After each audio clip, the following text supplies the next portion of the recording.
May sunog. Sa Pasay yata to siya, sa Pasay. Grabe isang oras na yung sunog na yan ha. Hindi pa rin nila napatay. Yung apoy. Ang tagal din ng mga bumbiro dumating.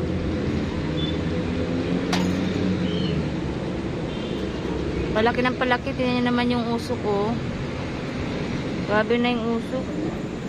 Sa Pasay ito banda, sa Pasay. Malapit to sa Mall of Asia yata.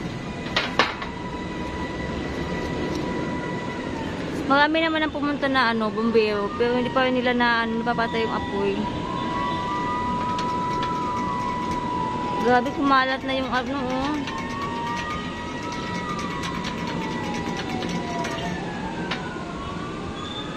Palaki na yung sunog. Parang to, condominium yata eh.